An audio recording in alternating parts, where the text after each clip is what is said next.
Hello, today I'm going to transplant my pineapple from just sitting in water. It's making roots now. I'm going to go ahead and pot it inside this planter pot here and water it. I'm just going to go ahead and show you guys while I'm doing it.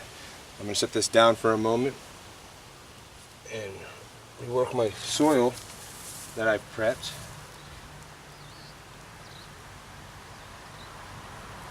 Just get it loosened up really good. There's no clumps. I want to allow the roots to be able to flow freely through it as much as possible to get good growth.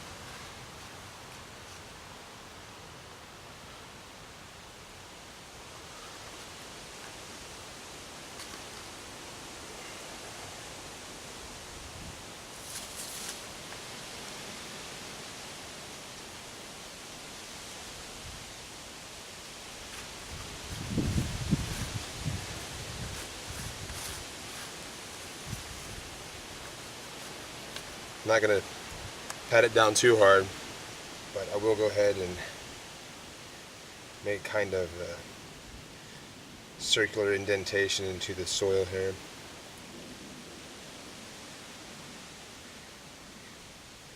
Think about like that. It's about one coon or one knuckle's finger length down into the soil here. Not even quite, but just enough to be able to get this root system underneath.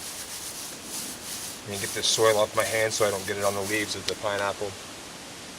Now to do this, what I had done is I cut off the pineapple right off the top, just as it meets the actual fruit where the shoots start coming off.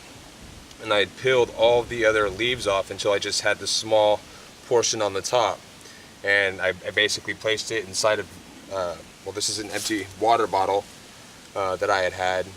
And I placed it down in that with some water, obviously.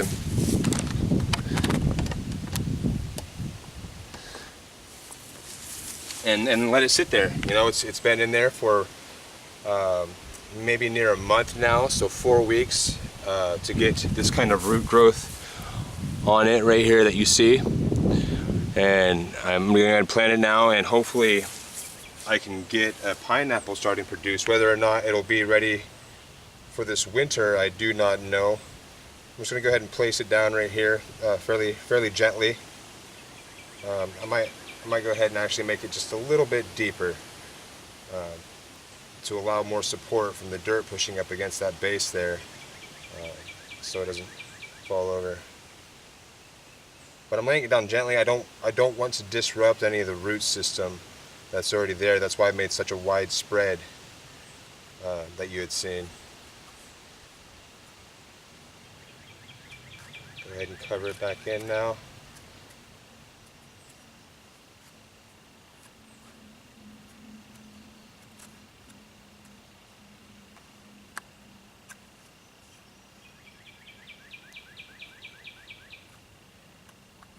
Just trying to be gentle so I don't damage any of the roots that had started growing.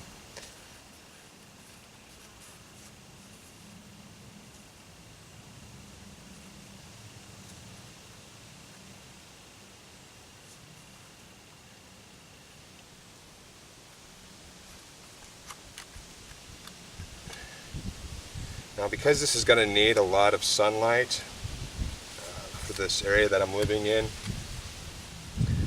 what I had done is I had gathered some moss that some wild critters have dug up looking for different worms or grubs and some food, so the moss had been turned over. I had planted some moss back in the areas where they had taken it from, but the other moss I went ahead and taken for myself to use in this right here to put on the top, so when the sun hits this dark soil it doesn't dry it out so quick. Go ahead and gather this moss here, and I have a different variety that I'm going to use today. I will have to water it obviously after I get done, but I'm just going to go ahead and place it around the edges of the bucket, of the pot rather. And I really like this moss. This is a really cool moss. Here, I do have two different varieties, but I just like the way it looks. It's really sweet looking.